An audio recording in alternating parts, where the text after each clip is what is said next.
시편 51장 7절부터 11절까지의 말씀과 로마서 12장 1절부터 2절까지의 말씀입니다. 우슬초로 나를 정결하게 하소서. 내가 정하리이다. 나의 죄를 씻어 주소서. 내가 눈보다 희리이다. 내게 즐겁고 기쁜 소리를 들려주시사 주께서 꺾으신 뼈들도 즐거워하게 하소서. 주의 얼굴을 내 죄에서 돌이키시고 내 모든 죄악을 지워주소서. 하나님이여, 내 속에 정한 마음을 창조하시고 내 안에 정직한 영을 새롭게 하소서. 나를 주 앞에서 쫓아내지 마시며 주의 성령을 내게서 거두지 마소서. 그러므로 형제들아, 내가 하나님의 모든 자비하심으로 너희를 권하노니 너희 몸을 하나님이 기뻐하시는 거룩한 산 제물로 드리라. 이는 너희가 드릴 영적 예배니라. 너희는 이 세대를 본받지 말고 오직 마음을 새롭게 함으로 변화를 받아 하나님의 선하시고 기뻐하시고 온전하신 뜻이 무엇인지 분별하도록 하라. 어떤 분이 그렇게 물었습니다. H.O.T 뭔지 아세요? H.O.T. 그랬더니 대답을 이렇게 했습니다. 날로 뭘로 보는 거야? H.O.T 뜨겁다. 맞습니다. 60대 이후가 그렇게 대답했다면 그 용서할 수 있습니다. 그런데 30대쯤 돼서 H.O.T가 뭡니까? 뜨겁다. 이렇게 대답하면 그분은 오로지 하나님의 은혜에만 집중해 있고 세상의 문화하고는 결별해서 사는, 별로 그렇게 관심 없는 은혜를 사모하는 사람일 것이라 그렇게 봅니다. H.O.T. 여러분 잘 아시는 대로 1990년대 중반부터 인기를 끌었던 한국 남자들의 5명이 모여 부르는 이 가수들의 팀의 이름이 H.O.T입니다. 이제서 아신 분도 계시다. 어떻게 보면은 K-팝의 시초라 그렇게 볼 수 있습니다. 대단한 인기를 누렸던 H.O.T. 그 H.O.T가 뭔가 하니까 하이파이브, 티네이저. 그래서 H.O.T입니다. 젊은 사람들의, 티네이저들의 하이파이브. 오늘 구약과 신약에 있는 본문 말씀 따라서 우리가 바로 H.O.T다 그렇게 생각을 하면서 그들이 누렸던 인기, 전문성, 영향력, 현대의 K-팝에 영향을 미쳤던 그 초석같이 우리 살아가고 싶은 것입니다. 오늘 구약과 신약에 있는 본문 말씀의 현장은 다 공통점이 있습니다. 그것은 한마디로 개인적으로, 신앙적으로, 사회적으로, 특별히 영적으로 전환의 계기입니다. 소위 터닝 포인트의 현장이 구약 시편 51편과 신약 로마서 12장의 그 기점이 되는 것입니다. 구약에 있는 시편 다윗의 노래, 우리는 나를 긍휼히 여기소서 하나님이여 라고 하는 그 부분부터 본문으로 인정하지만 히브리 성경은 더 앞부분에 다윗의 시, 영장으로 맞춘 노래, 다윗이 우리아의 아내 밧세바와 동침한 후에 나단 선지자가 말할 때 제목으로 붙어있는 좀 긴 제목까지 히브리 원문 성경은 본문으로 포함하고 있습니다. 이것은 개인 다윗이, 인간 다윗의 체면과 그 인격과 전체가 송두리째 망가지는, 부서지는 현장입니다. 아주 박살나는 현장에서 마치 상처가 있는데 거기에 아픔을 참고 기다리면 들여다보면 거기에 깨끗한 새살이 돋아오듯이 바깥은 박살나면서 다 깨어지고 그 속에 맑은 영성이 다시 회복되는 그런 현장이 바로 시편 51편의 본문의 내용입니다. 여러분, 이 본문 배경은 너무나 잘 아시는 내용입니다. 나단 선지자가 한 말이 그랬습니다. 폐하, 어떤 마을에 부자가 살고 있었습니다. 이 부자는 양과 소가 엄청 많았습니다. 그리고 그 옆에 아주 가난한 사람이 살고 있었습니다.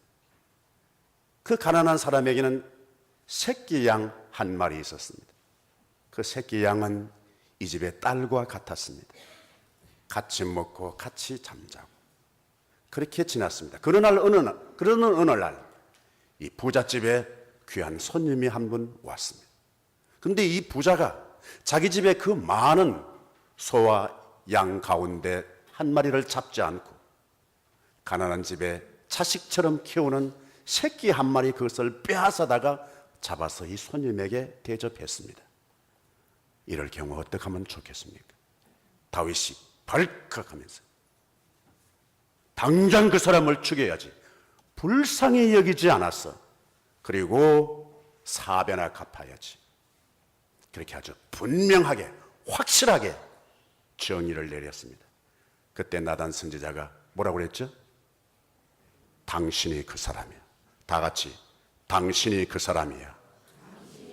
저보고 하시지 마시고 옆에 있는 사람에게 연습으로 한번 해보시면 좋겠습니다. 예. 당신이 그 사람이야. 예. 더 영적 차원이 높으신 분은 It's me. 그러시겠습니다. 당신이 그 사람이야. 그랬을 때의 고백이 애절한, 절절히 애절한 고백이 시편 51편입니다. 여러분, 이렇게 고백해야 할 필요가 있을까? 다윗이 이렇게 고백할 수밖에 없었던 이유가 있을까? 다른 생각은 할 수 없을까? 저와 여러분 같으면 어떻게 하시겠어요? 우리는 이런 곳에 익숙해져 있습니다. 아니, 그 여자 때문이지. 그 여자 때문이지. 아니, 그 여자가 왜 하필 그때 거기 나와서 모욕을 한대? 모욕을 하면 옷을 입고 하지. 왜 벗고 목욕을 하느냐고. 목욕하는 것까지는 용납할 수 있어. 왜 아름답게 보여?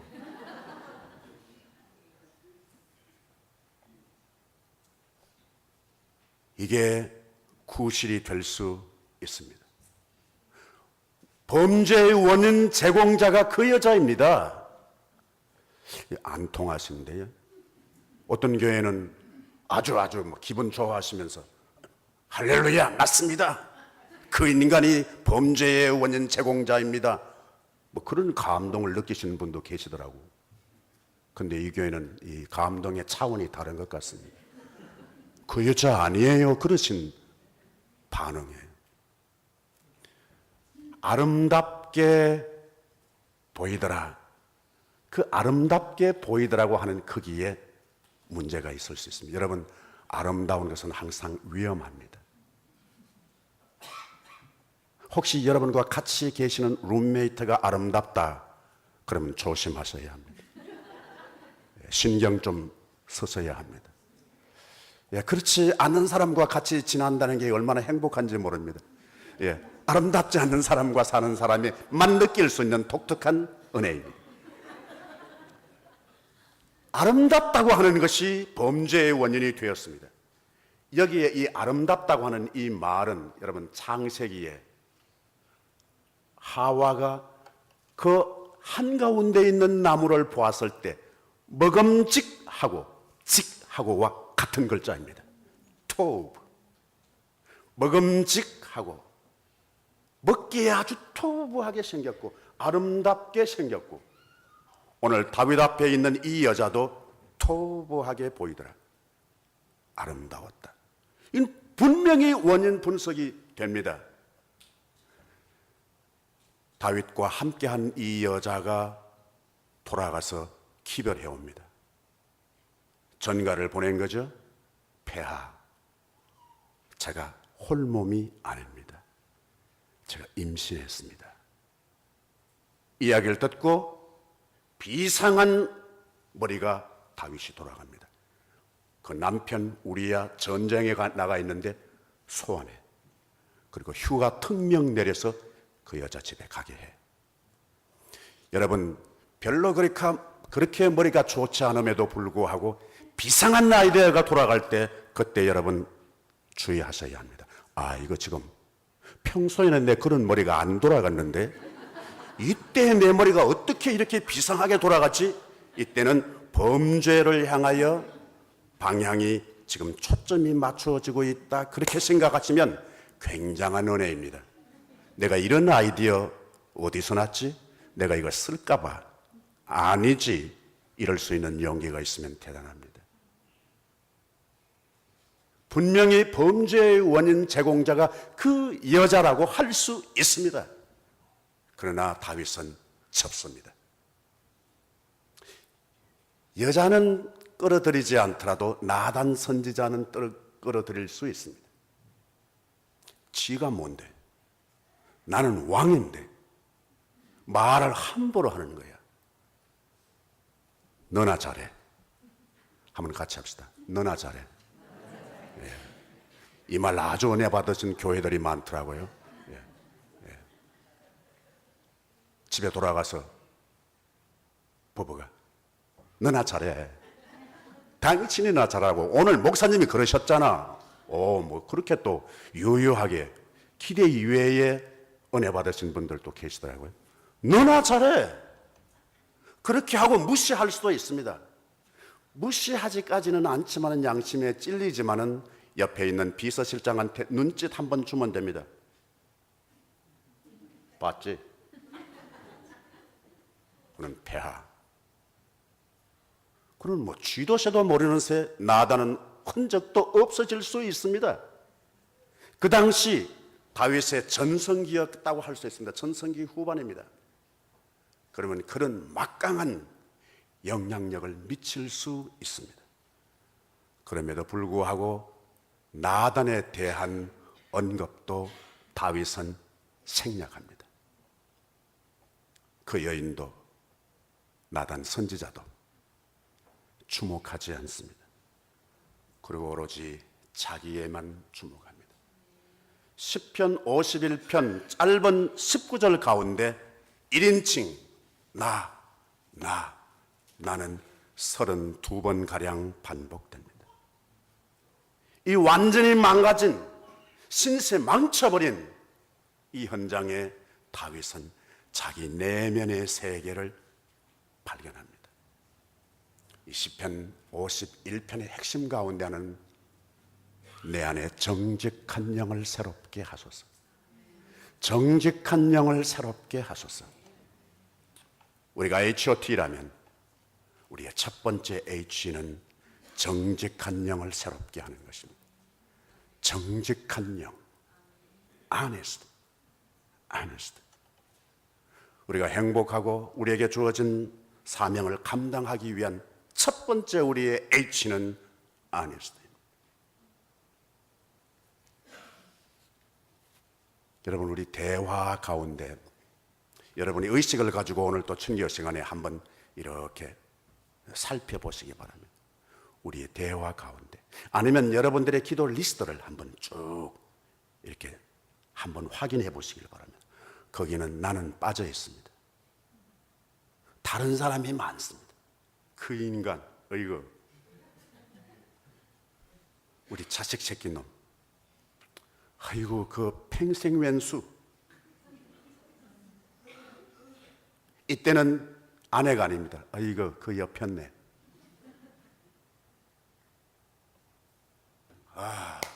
내 직장의 내 보스. 우리 최근에 우리 회사에 들어온 그 신병 그 왜 그래 그? 우리 교회 문제야, 이 문제.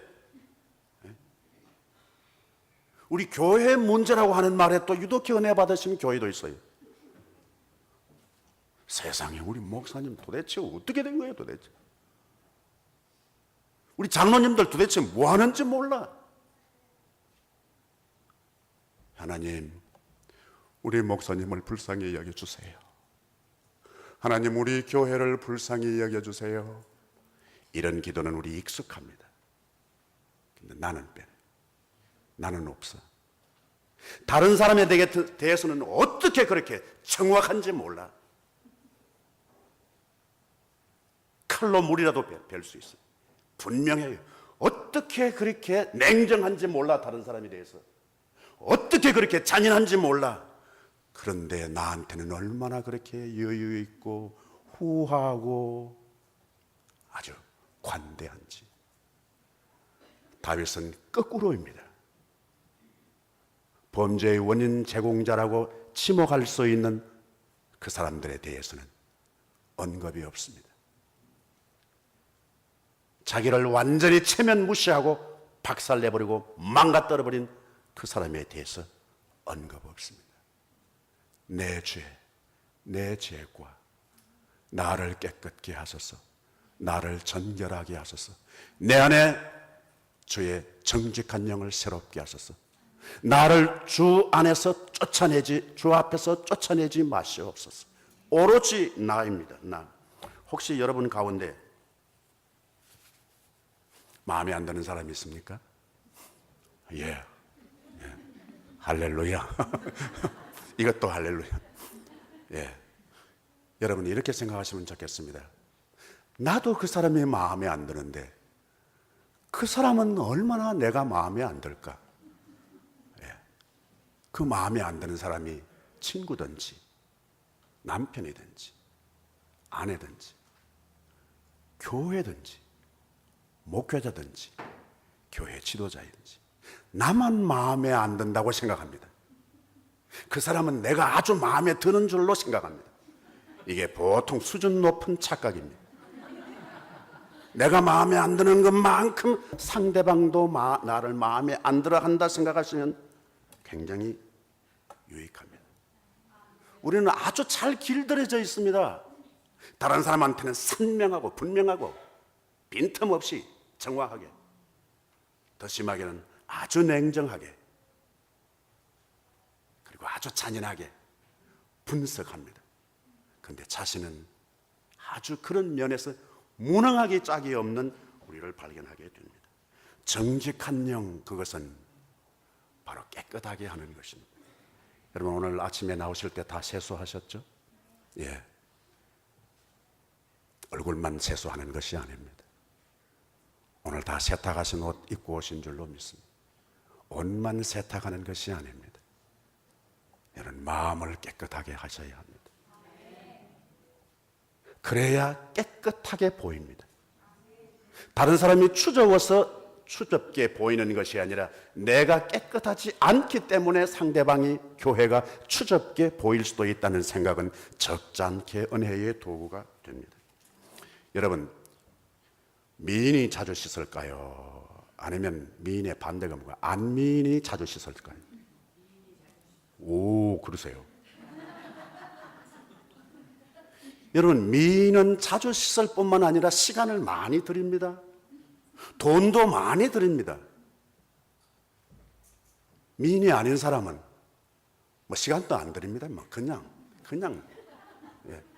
돈도 들일 필요가 없습니다. 뭐 거기니까. 그러나 아름다운 사람은 아름다울수록 거울 앞에 자주 갑니다. 아름답지 않다고 생각하면서 다른 사람을 아름답게 보는데 자기 혼자서 나는 아름답지 않아 그렇게 하면 거울이 밉습니다. 거울 앞에 안 갑니다. 하나님의 은혜를 받은 사람은 받은 사람일수록 깨끗게 하는데 부지런합니다. 깨끗게 하는데 시간을 더 많이 투자합니다. 깨끗게 하는 길이 있다면 돈도 투자합니다. 기준이 다른 것입니다. 네, 지금 이 망가진 것을 어떻게 회복하느냐, 관점이 다릅니다. 그것이 우리의 H입니다. 두 번째 공통점, 구약과 신약에 있는 말씀의 핵심 가운데 놓칠 수 없는 것이 제사라는 말이 반복됩니다. 제사 혹은 번제. 그 제사를 우리말로 말하면 나는 예배라고 생각합니다. 예배의 핵심이 무엇인가? 예배, 난 그게 복종이라고 생각합니다. 복종하지 않는 예배는 그 진정한 제사가 아닙니다. 시간으로 복종하고 권력으로 복종하고 내 인기와 명예와 내 확신으로 복종하고, 우리는 세상에서 얼마나 우리가 쉽게 복종하는지 모릅니다. 우리는 돈에 복종하는 데 아주 잘 길들여져 있습니다. 돈이 생기는 길이라고 하면 우리의 양심도 지성도 인격도 의리도 망가뜨리기 쉬운 시대에 삽니다. 우리는 돈에 얼마나 고분고분한지 모릅니다. 얼마나 우리가 돈에 야들야들한지 모릅니다.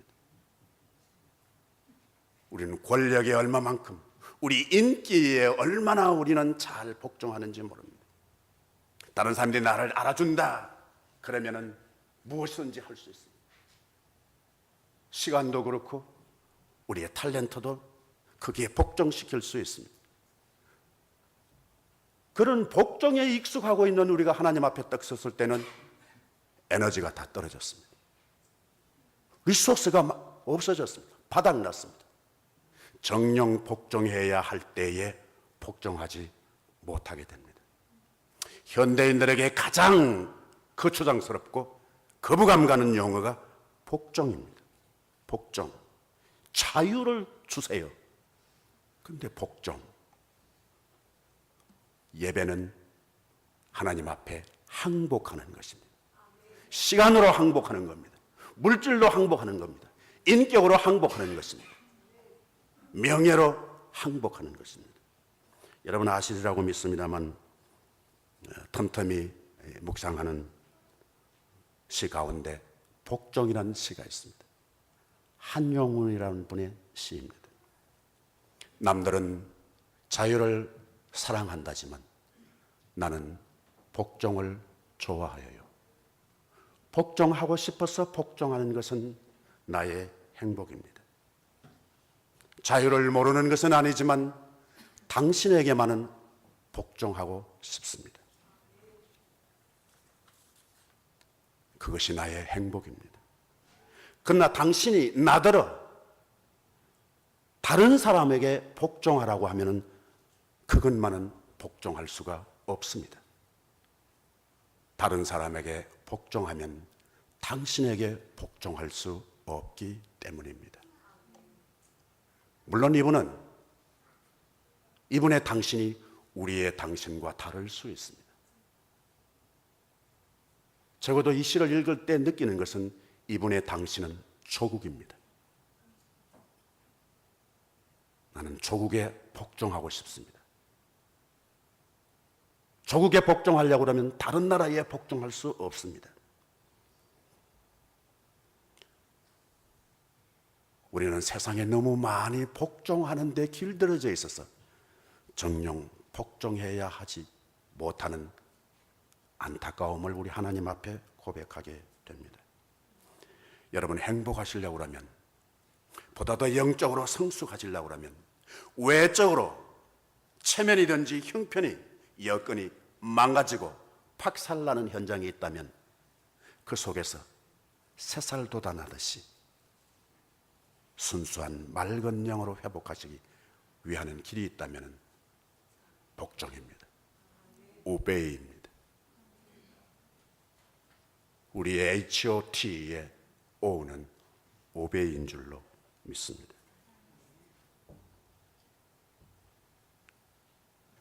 로마서 12장은 전체 16장 가운데 중간을 뚝 잘라서 전환점입니다.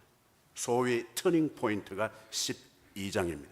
1장에서부터 11장까지를 하드웨어라면 12장부터 마지막 16장까지는 소프트웨어입니다. 하드웨어가 잘 장착되어 있고 이제 본격적으로 상황 따라서, 형편 따라서, 사람 따라서 어떻게 어레인지해 갈 수 있느냐는 12장부터, 그것을 말하기 전에 아주 힌트하는 말이 바로 12장 1절과 2절입니다. 그 본문 말씀 후반 가운데 변화라는 말이 있습니다. 변화, transformed. 우리가 H.O.T라면 놓칠 수 없는 T 가운데 하나는 변화입니다. 애벌레는 변합니다. 그래서 나비가 됩니다. 생명의 특징은 하나님의 섭리의 시간 따라서 변해가는 것입니다. 생명 자체이든지 생명을 수태하고 있는 것이든지 간에 그렇습니다. 언젠가 말씀드렸습니다. 나는 크리스찬의 이미지, 예수 믿는 사람의 이미지는 임산부라고 생각합니다. 임산부. 내가 아닌 다른 생명을 내 몸속에 수태하고 지내는 사람이 크리스찬입니다. 내가 아닌 다른 생명은 예수 그리스도입니다.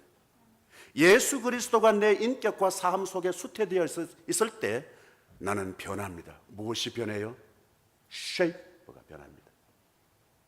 체형이 변합니다. 옛날에는 S라인에 아주 행복했습니다. S라인 모르시는 분은 그냥 넘어가셔도 괜찮습니다.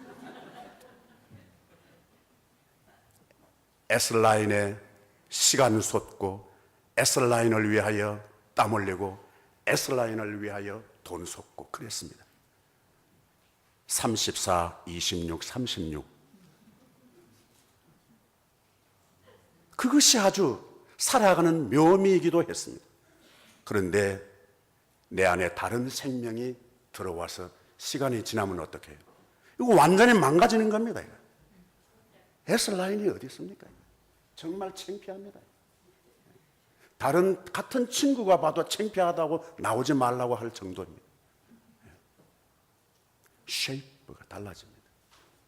예수님이 우리 안에 수태되고 있으면 트랜스폼도 됩니다. 체형이 변화됩니다. 체형만 변화되는 것이 아닙니다. 입맛도 달라집니다. 옛날에 그렇게 좋아했던 음식이 어느 순간에 그냥 저 멀리 뚜껑만 열었는데도 불구하고 방문 틈으로 확 냄새가 나면 구역질 납니다. 그리고 이상스럽게 옛날에 맛없던 것이 생각지도 않았던 그것이 어느 순간에 기억나면서 그것이 그냥 입에 침을 흘리게 할 만큼 새로운 맛으로 다가옵니다. 예수님이 우리 안에 생명으로 수태되어 있는 인격, 생명으로 수태되어 있는 직분은 트랜스폼 됩니다. 변화됩니다. 변화됩니다. 쉐이프만 변하고 테이스트만 변하는 것이 아닙니다. 프레임도 바뀌어집니다. 이렇게 봉우리 같은 배를 안고 여러분 전철을 타듯이 타보세요. 여러분을 위하여 비어있는 자리가 있습니다. 옛날에는 그러지 않았습니다. 대우가 달라지는 겁니다. 우리가 정말 사모하고 은혜를 받고 점차 성숙해지면 우리 안에 반드시 트랜스폼, 변화를 받아, 이 말이 성경에 기록되어 있는 말이 아니라 남의 말이 아니라 내 삶에 내가 눈으로 보듯이 손으로 만지듯이 할 수 있는 말이 되는 것입니다. 그 근거가 역시 로마서에도 영적 예배를 드리라고 합니다. 무엇으로? 몸으로 드리라고 합니다. 다윗은 이렇게 말했습니다. 하나님이 기뻐하시는 제사는 상한 심령이라 통회하는 마음을 괄시하지 않으실 것이라. 상한 마음입니다. 그러나 로마서는 마음만이 아닙니다. 네 몸을 하나님이 기뻐하시는 예배는 몸과 마음이 같이 드려지는 예배가 하나님이 원하시는 예배라는 말씀입니다. 영적 예배니라. 이 영적 예배라는 말이 우리 좀 주목해 볼 필요가 있습니다. 우리 성경에는 영적 예배라 그랬습니다. 그런데 원래 원문 성경은 로기코스, 형용사입니다. 로기코스는 여러분 잘 아시는 대로 로고스와 어근이 같은 말입니다. 그러니까 예배, 무슨 예배? 원어의 의미를 따지면 말씀의 예배입니다. 이 로기코스를 어근으로 해서 우리 생활에 익숙하게 쓰는 말이 로직입니다. 로직, 논리적이단 말이에요. 영적인 예배가 논리적인 예배랍니다. 논리라면 어떻게 적용해야 되는 논리? 다윗처럼 내 자신에 대해서 정확하게, 정직하게 자기를 평가하는, 그래서 드리는 예배가 영적 예배요, 로직. 그래서 오래된 영어 성경에는 reasonable service라고 그렇게 번역합니다. 영적 예배는 reasonable한 예배를 드리란 말이에요. 무엇을 근거로 해서? 내 자신을 근거로 해서. 내가 얼마만큼 못된 인간이고 형편없는 인간인데 그걸 모르고 지난 것을 정확히 들여다보고 카운터하고 하나님 앞에 올려. 나 이런 인간입니다. 이거 리즈너블한 자기를 발견하는 겁니다. 아울러 하나님께서 내게 주신 은혜가 얼마만큼인가? 그런 나에게 하나님께서 얼마만큼 인내하시고 얼마만큼 보살펴 주시고 얼마만큼 내 역량을 뛰어넘어서 하나님께서 베풀어 주신 것이 얼마나 많은가? 시간적으로, 공간적으로 그걸 정확하게 로지컬하게, 리즈너블하게 점검해서 올려드리는 것이 영적 예배라는 거예요. 영적 예배는 밤인지 낮인지 꿈인지 생신지 모르는 황홀한 경지에서 드리는 예배만이 아니라 정신을 바짝 차리고 이성적으로 리즈너블하게 내 자신의 정체와 내 갈 길을 확인하고 하나님께서 내게 주신 은혜뿐만 아니라 지금 내가 누리고 있는 시간과 이 공간에 대한 정확한 통찰력을 가지고 하나님을 만날 때 그것이 리즈너블한 예배요 영적 예배가 된다는 것입니다. 하나님의 선하시고 기뻐하시고 온전하신 뜻이 무엇인지 분별하라. 변화된 사람은 뜻이 중요합니다. 환경이 중요한 것이 아니란 말이에요. 다른 인간들이 중요한 것이 아니란 말이에요. 하나님의 뜻을 분별하는 것이 변화된 사람의 자세라고 믿습니다. 여러분, 야곱이 야복강가에서 하나님과 씨름하고 난 이후에 새로운 이름이 바뀌었습니다. 그리고 새로운 임무의 현장으로 갑니다. 형님을 만나러 가는 길이죠. 그때 성경은 이렇게 씁니다. 그가 환도뼈로 인하여 절었더라. 그가 환도뼈로 인하여 절었더라. 하나님을 만나서 새로운 이름을 부여받고 새로운 미래를 보증받은 그 증거가 뭐냐? 저는 것입니다. 하나님을 만난 사람은 절게 되어 있습니다. 싱싱하던 옛날 그 체격, 그게 아니라 비틀거리면서 걷는 것입니다. 이것이 하나님 만난 증거입니다. 하나님 만나기 전이나 하나님 만나고 난 이후나 보모도 당당하게 걸어간다면 다시 점검해 봐야 합니다. 내가 정말 하나님 만난 건 맞아? 그게 역량으로든지 신체적으로든지 비전으로든지. 여러분 잘 아시는 아우구스틴 니우스는 이렇게 언급합니다. 당당하게 틀리게 가는 것보다 비틀거리면서라도 하나님의 뜻대로 가는 것이 복되다. 비틀거리느냐 당당하게 가느냐가 중요하지 않다는 겁니다. 비틀거릴지라도 하나님과 동행하면서 새로운 이름을 가지고 갈 때 그때 성경은 그렇게 기록합니다. 해가 돋았더라. 해가 돋았더라. 해는 그날 처음 돋는 것이 아닙니다. 그 이전에도 숱하게 해가 돋았습니다. 그 너무나 당연한 사실을 왜 성경은 해가 돋았더라고 기록할까? 그 힌트입니다.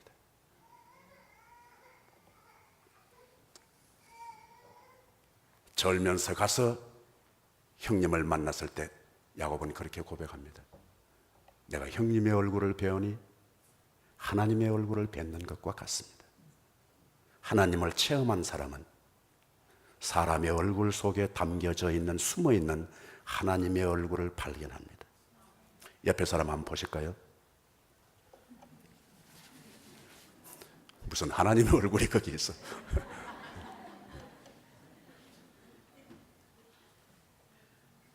그러나 자신도 모르지만은 우리 안에는 하나님의 얼굴이 담겨져 있습니다. 그것은 찾는 사람의 것입니다. 우리의 행복, 우리의 새로운 삶의 변화는 기준이 내게 있는 것이 아닙니다. 형편에 있는 것이 아닙니다. 하나님께 있는 줄로 믿습니다. 기준이 나를 행복하게 만들고, 기준이 나를 건강하게 만들고, 기준이 우리를 더 화목하게 할 줄로 믿습니다. 기도합니다.